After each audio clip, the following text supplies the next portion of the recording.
about something we're doing at Doctolib is changing an application that was a full web view to React Native.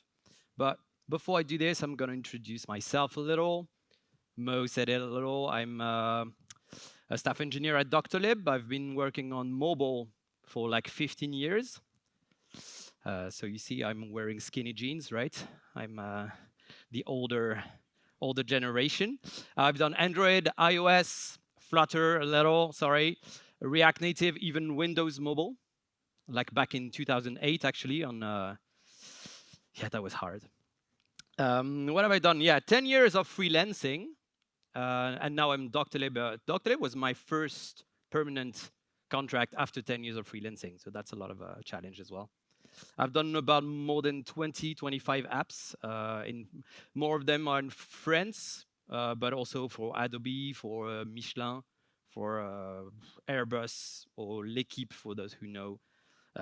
Public, some kind of weird newspaper, like a tabloid, for those who know, yeah.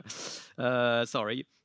I'm based in the south of France. I'm obviously Mr. Jack, supporter of AS Monaco. Yes, please. Thank you. We are two, so half of the supporters. I like board games and Wish Lorraine, for those who know about this. And you see this, what you see right now is my corporate picture, right? But you can see me in real life, I look more like this. So please, I will introduce, I will not do that face right now. But so I'm working at Doctolib as a staff engineer. Who here knows about Doctolib? A lot of French people, right? So who doesn't know about Doctolib? I mean, before we gave away free socks. Okay. Okay, so a few people. Doctolib, in a few words, we are the European leader in health, in the health system. Basically, we help patients with their health management, and we help them book appointments. So it's all about giving people access to healthcare for now in France, in Italy, in Germany, but next in other countries. So we have 80 million patient accounts, which is more than the number of French people. 20 million telehealth sessions, 900,000 professional users. Well, it's a big machinery. So for those who are not French, maybe you'll hear about it in the next years. All right. What we're going to talk about today is the web view. Everything's going to be centered around the web view in a React Native app. I'm also not going to talk bad about the web view. First of all, because I don't have anything bad to say about it. And second of all, because we have the maintainer of React Native web view here. Thank you, Thibaut. But no, this is, you'll see how the web view was actually super useful for Doctolib. And I'll show you, because everyone knows apparently about Doctolib, I'll show you how big, how present it is in the Doctolib app that you know right now and have in your hands. Okay, so that web view basically was introduced years ago at Doctolib because it was easier, of course. We had a lot of React developers because the website of Doctolib is in React. So what we've done is factorize all the manpower that we had, and because we couldn't afford to build two apps, of course, in iOS and Android, and we didn't have time nor resources with COVID, etc., to do an actual React Native app. What we did was take a shortcut in a way, but a shortcut that worked. So we embedded the mobile website. So what you see on your Chrome browser or Safari browser on www.doctolib.frdeit is exactly what you see in the application. So for all the French people, German people, Italian people that use Doctolib, what you see or what you used to see in the app is literally the mobile website. Did people know about this? Did you know that you were using a complete web view in the app? Can we have a little bit of light, please? Thank you. Who knew? Who knew? Okay, yeah, wow, okay. Who thought they knew? No, you knew. Okay, fair enough. So basically, we ended up doing this like a croque-monsieur of different layers. So iOS and Android covered by React Native, covered by WebView that displaying the mobile website. But it worked. It worked, and we did that because it was a small investment. We did that because we had a lot of knowledge of React, and we could use a few developers to develop the shell, the shell that we used for this. And most of all, it helped us deliver super fast because we could just do the continuous delivery that we were doing on the web, and it would appear in people's phone. So that was overall a quick win that made a lot of sense, and we did it, and that's great. Also, we had a secret objective that we never told people. Actually, it was to become the biggest web view in the world. And we succeeded, actually. I think we succeeded because it's huge. It's huge. I would not say please don't do that, but no, we did it and we're happy we did it. But the web view is not made for this. It is not. It is made to display ads, that kind of stuff, to do a few things here and there. But like a single page application is a lot for a web view. So why did we change since it was working?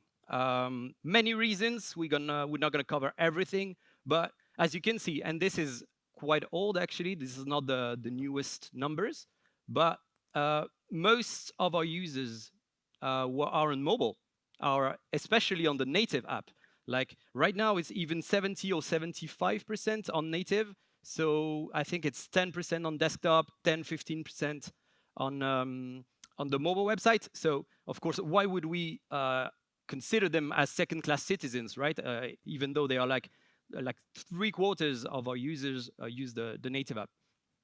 But there are also a lot of different reasons why we did this.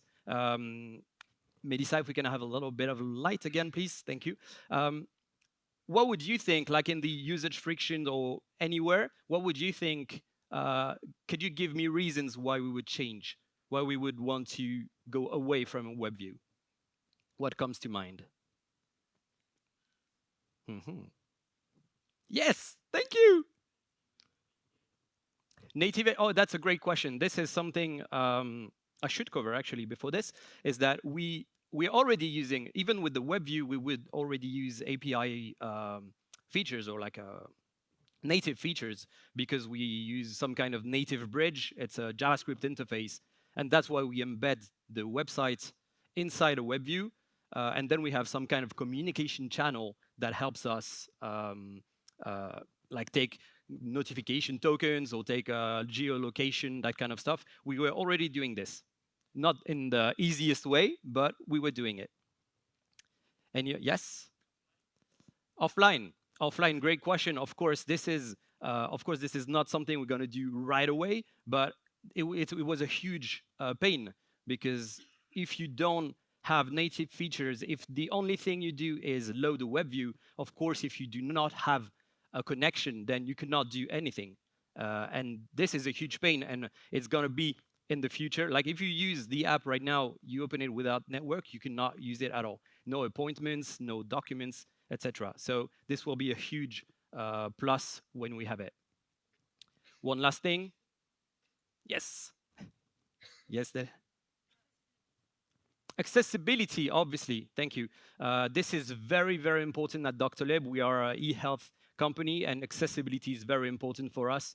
And basically, it's not that we cannot do it at all, because technically you can do it. But if you want to do it properly, if you want your app to be accessible the right way, to have good voiceovers, to have a like proper accessibility, you do not want to have a web view. You simply do not.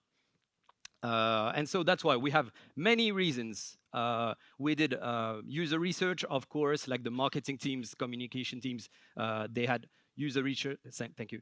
User research to see what people would want to change and why they were complaining about the app, because the app is so used by so many people and they are happy about it, but they're happy about the service, not technically about the app.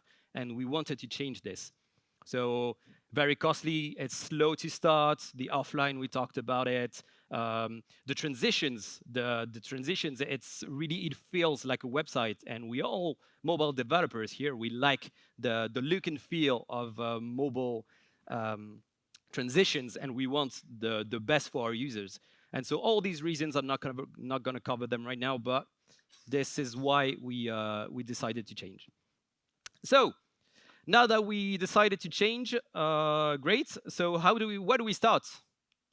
Where do we start? First of all, should we do it iteratively or should we do it from scratch, like go into a tunnel of 7 years? Because Doctolib is a 10-year-old company, but we could not, of course, stop everything and be in a tunnel.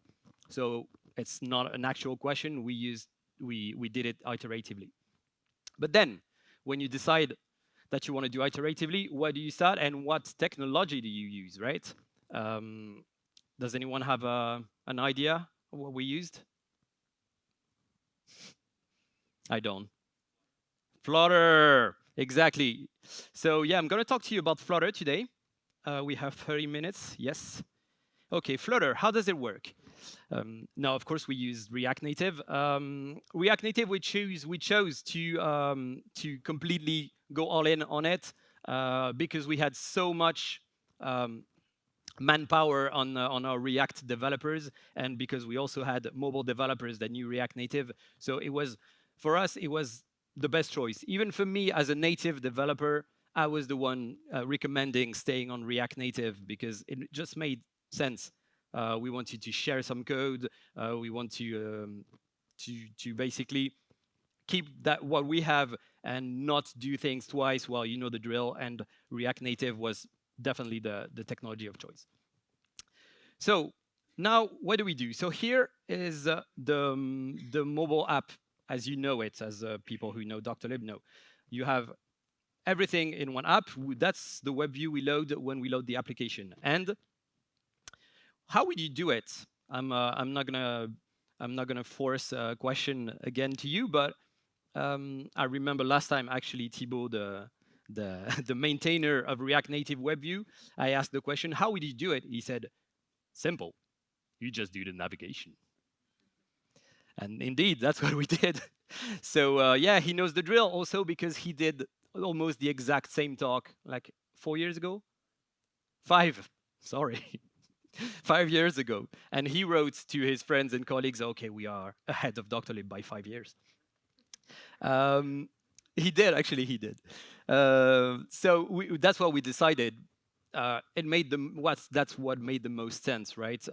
You want to extract the navigation first, and then do the screens one by one whenever you can. The goal is not to do native screens all over the place. We probably won't replace all screens of Doctolib by native screens, but doing the navigation will help us actually display the screens we want to display, and eventually maybe change them to native screens. So what you see in yellow was the current state of the application. I forgot to tell you, but after I'm going to show you this, at the end of the talk, we'll see a demo. I should have teased about that. We'll see a big demo, like avant-première of the new Doctolib app. So for those of you who use the app, you'll see it today for the first time. So in yellow is the complete app, right? And the navigation, especially the tab bar on the bottom, or bottom navigation, tab bar is included in the web view. So the idea was first to remove it from the web view, saying when you are hosted in a React Native app, then do not display the tab bar, etc. And eventually, at some point, we will put a native tab bar. And so the web view logically will take less space. Points of attention that we were already thinking about, the authentication, specific behaviors, you know, the links, etc., that were being done in the web view. Now we had in mind that we would need to be super specific, super careful with the tabs or the links, etc., and the memory, because a web view, as I was saying, is not made to take that much things inside, and not an SPA. That's not what it's for, and the memory is very scarce, not as much as a tvOS and Wear OS. Maël, I don't know, I know you know what I'm talking about. But still, the web view is the first thing on a mobile device. It's the first thing the system is going to remove, to destroy if it needs memory.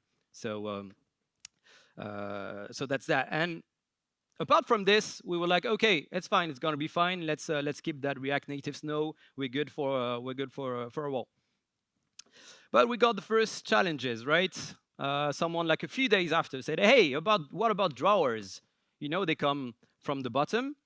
But if we put a tab bar under it, then the drawers are above the tab bar, so it's completely it's a very bad UX, right? Because you can have a drawer that's supposed to go in front of everything, but then you can still change tabs that didn't make any sense. So first hiccups after a few days of thinking, maybe it's not going to go as good as planned.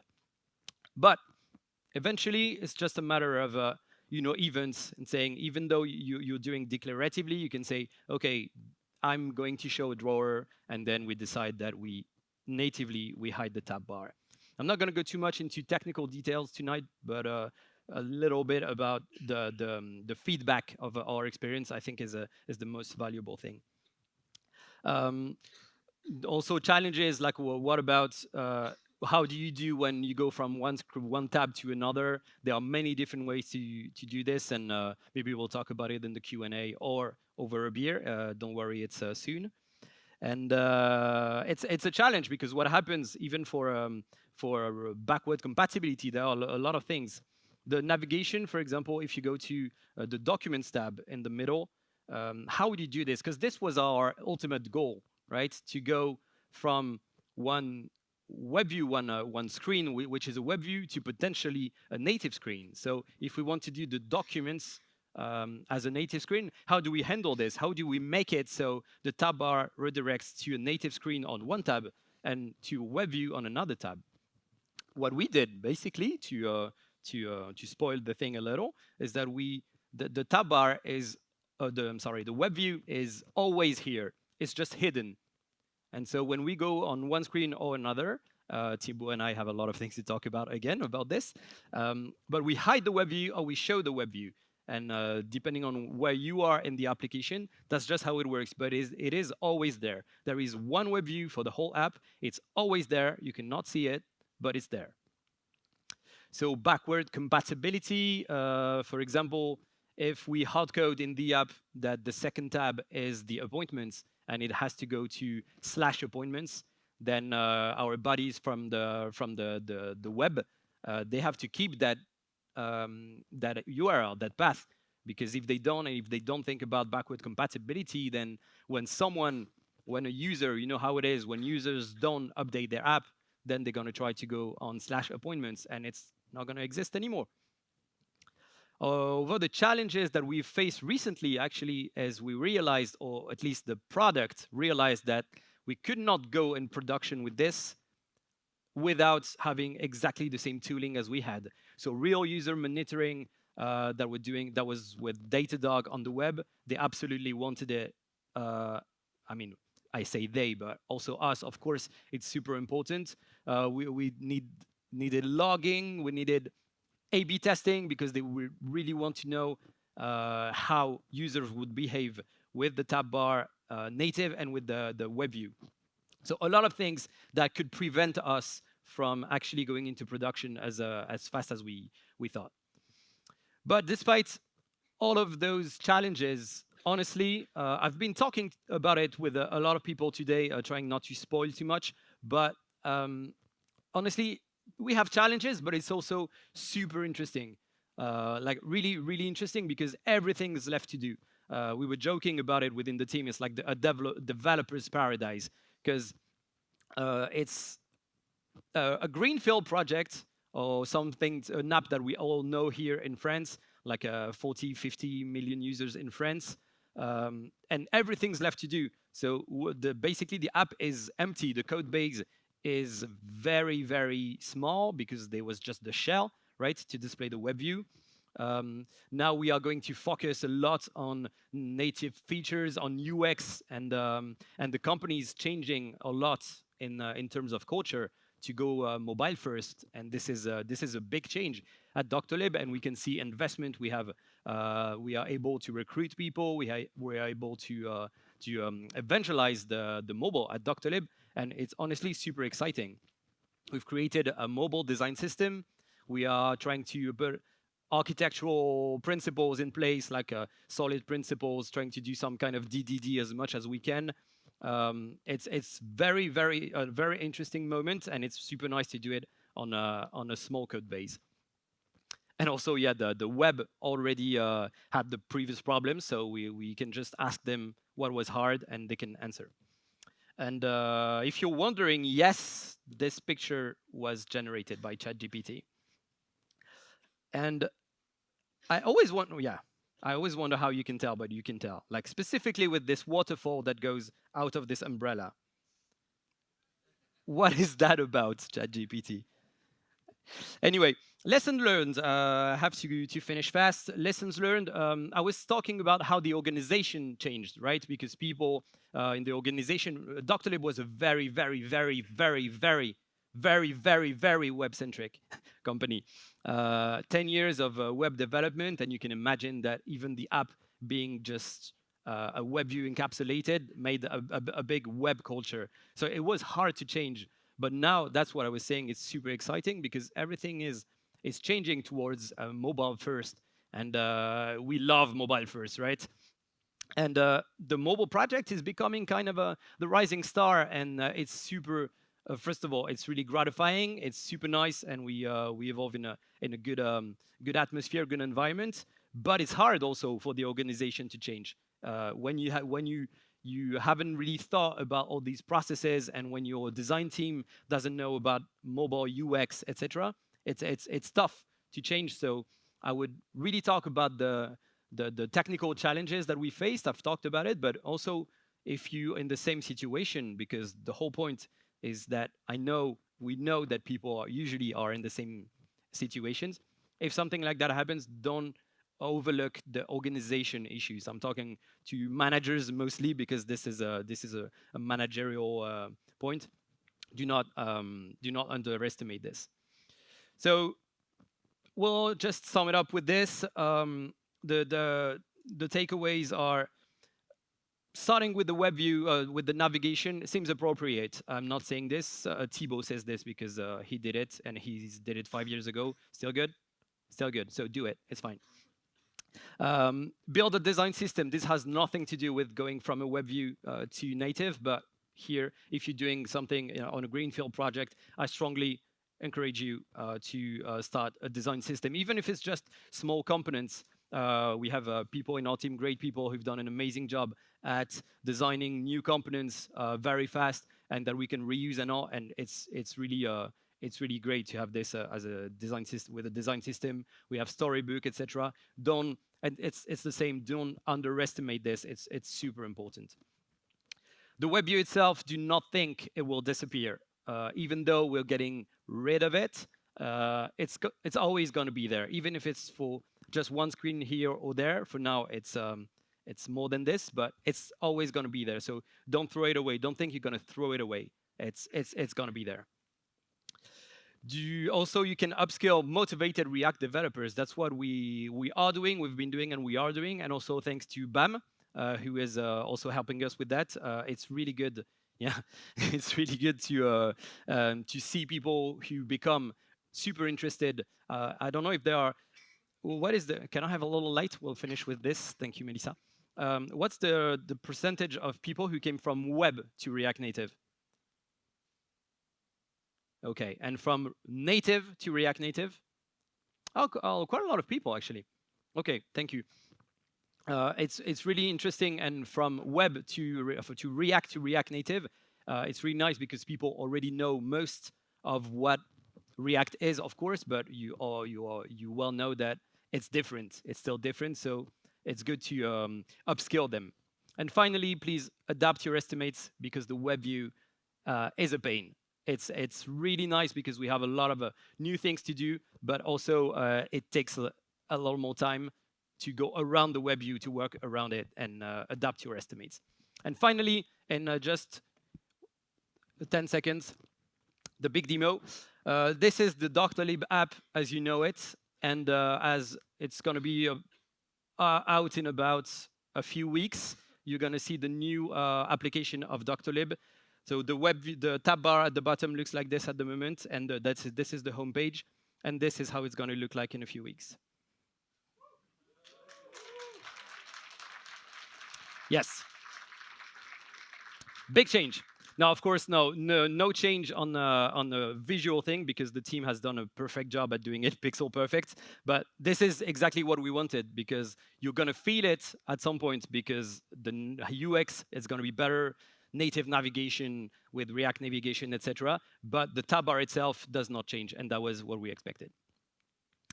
Thank you. Thank you very much, Morgan. Proceed. Please. So, very interesting talk, and I think a very relevant talk right now, because in an age where a lot of companies are looking to optimize on costs, sometimes decisions are made around how much you can invest in native app development, how much you can invest in React Native when you've already got a web app. And I think you put forth a really good outline of a long-term strategy for companies to be able to adapt native at their own pace for those features that are important. So I think it's really important for us to be familiar with this mindset and this outlook because I see it more and more in my job speaking to companies. So very, very cool. Awesome. So let's take a look at the audience questions. First thing that comes up always with web views in apps is the conversation around App Store. You mentioned earlier on that the whole app was basically like a web view. Did you have to negotiate with Apple to get an exception for the App Store review? Well, I was not there when we did it. I've been negotiating with some of the reviewers, right? Like some people like to poke us and some don't.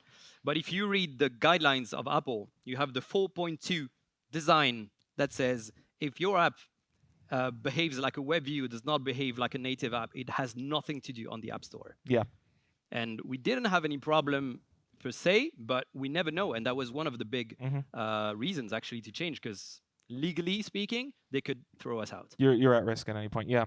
Like you say, exactly, the restriction is around it needs to have additional behaviors that are app-like rather than just a wrapper of the web view. Exactly. Yeah, 100%. Okay, cool. Are you using Expo? I don't know why I laughed at that. The question has nothing to do with it whatsoever. Everyone loves to ask if you use Expo. Do you use Expo? Who says that? Is it Benjamin? It's anonymous. Are you trying to interrogate our audience, man? Come on. I'm the one asking. Give me that. That's a code of conduct violation. No. To answer the question, we are not using Expo right now. We are actually trying it out on our Storybook app.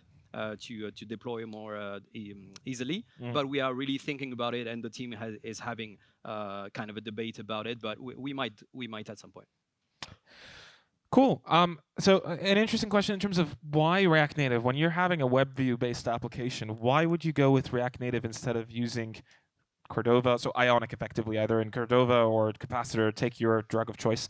And why would you use something like React Native that's meant to be for native apps as opposed to a specialized web-based framework? Yeah, that's a great question. I was not there when the decision was made, but I do think it's because our website is done with React, and people knew React, and I think the easiest thing the first thing that came to mind was, okay, we know React, we probably can do a little bit of React Native and do that shell, and I think that was the main criteria. And I think then following on from that, you have a wealth of knowledge now, having gone through this process, and looking back in retrospect, would you take the same approach today with what you guys did, or what would you do differently?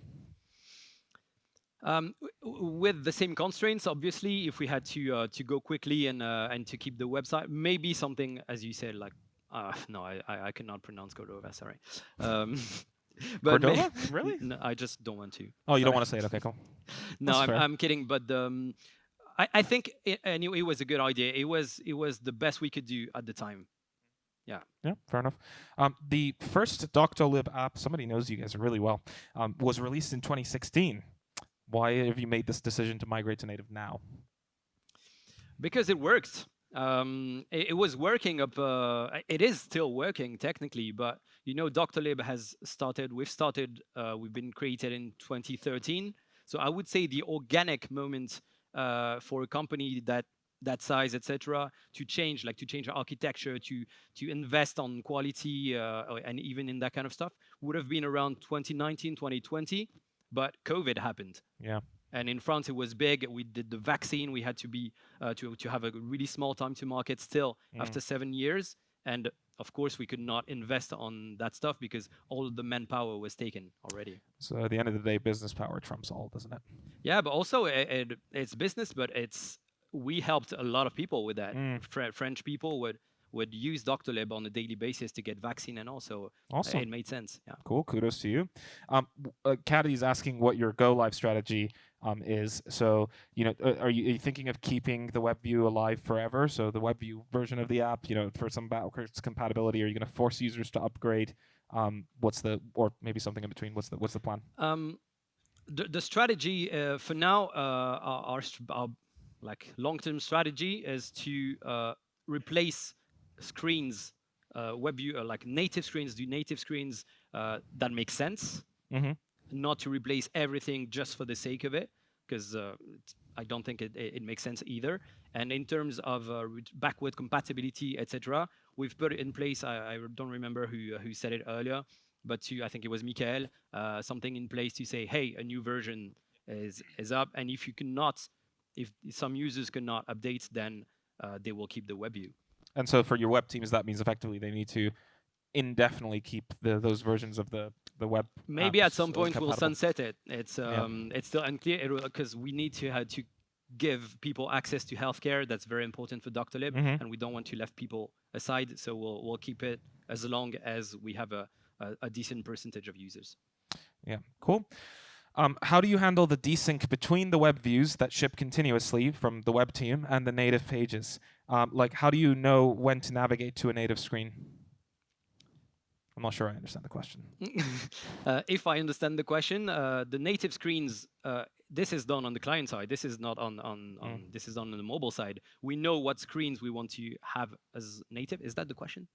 Yeah, I almost feel like the question is like, it's probably a question on communication of the native layer with the web views, but maybe we use that bridge, that native bridge, to communicate with one and another on both sides. And now I was talking about the change of culture, etc. The big change, I would say, for I should have talked about it actually, about backend developers and even front-end developers who are embedded in the app. Your product that's embedded in the app is backward compatibility in general, like to have the actual just knowledge that anything can be called with an app that is a year old or 2 years old. And I guess just to wrap up, there's a couple of these, so just to wrap them up together, any noticeable UI performance improvements from this migration from a WebView-based approach to a native approach? For now, we're still in the middle of it. I think we will really see it when we do the home page natively, because right now we are still waiting for the WebView to load before hiding the splash screen, to be completely honest. And for now, we don't see it like that because the WebView has to load anyway. But as soon as we start doing actually native screens, and especially the home screen, then we use the magnificent flashlight tool from BAM to, thank you, Alexandre, thank you, BAM, for that. And we refer to it as holy internally. Holy. The holy flashlight. Yeah. Now, this is for sure, and this is one of the reasons we wanted to do this, the startup time, the slowness that we could feel. It's definitely going to be a lot better from now. And we are looking forward to it. Thank you so much, Monga, for coming along.